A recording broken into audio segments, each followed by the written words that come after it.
À l'hôpital public, c'est souffrance. Actuellement, c'est souffrance. La sensation d'être dans une pente glissante, et on va de plus en plus vite, on va se scratcher, ben on continue. Il y a un côté sacrificiel quand même, hein, de tout le personnel là, et on a l'impression qu'on va... Le Titanic, quoi. Tu vois, le Titanic alors qu'il a déjà cratché l'iceberg.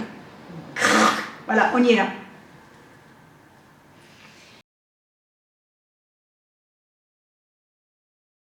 Alors je l'imagine pas bien parce que problème financier, c'est mon côté un peu pragmatique, c'est-à-dire qu'à un moment il va falloir financer tout ça et vu qu'on ne paie pas déjà les salaires, je sais pas, mais dans l'hôpital de demain que j'aurais rêvé, on va dire, ça aurait pu être quelque chose alors ça pourrait être, on va essayer d'être positif et de se dire que ça pourrait se faire, quelque chose de, un partenariat qui pourrait être intéressant sur tous les services en fait, ça serait pas que le nôtre.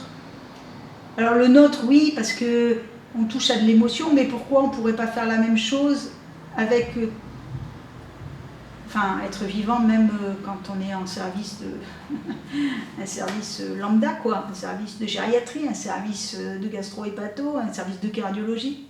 Ouais. Et ça veut dire, que la médecine passe le cap de se dire qu'elle n'est pas toute puissante et qu'elle n'est pas seule à pouvoir faire du soin. Ça va être compliqué, hein. 2, se dire qu'on vous laisse la place. C'est partager l'autorité, c'est compliqué aussi, je pense. Enfin, c'est plein de petits détails, hein, mais ça va pas être facile. Ça va pas être facile. Venez voir. Venez voir. En fait, je pense qu'il faut que... Parce que comme ça, spontanément, c'est tellement antinomique de mettre des clowns dans un soin pâle. Après, il faut venir voir l'effet que ça fait, voir comment ça fonctionne.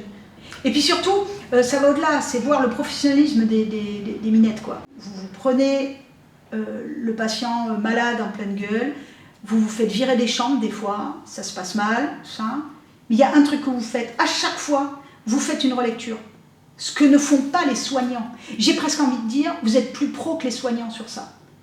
Et ça, moi j'en tire beaucoup d'humilité parce que nous, on ne fait pas la relecture, parce qu'on n'a pas le temps, hein, voilà, tout simplement. Ça, le soignant n'a jamais le temps.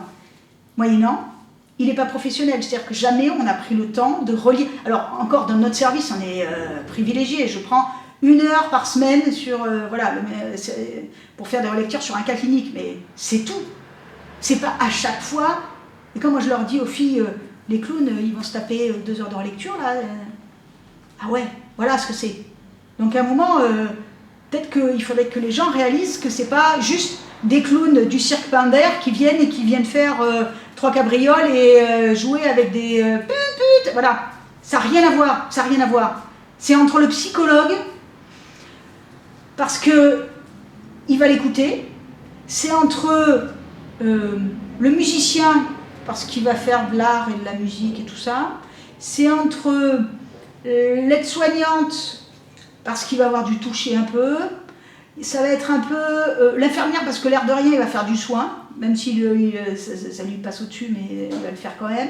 C'est entre l'animateur parce qu'il va faire passer du bon temps, voilà, ben, je sais pas s'il y en a beaucoup de professions qui peuvent faire tout ça en même temps en fait.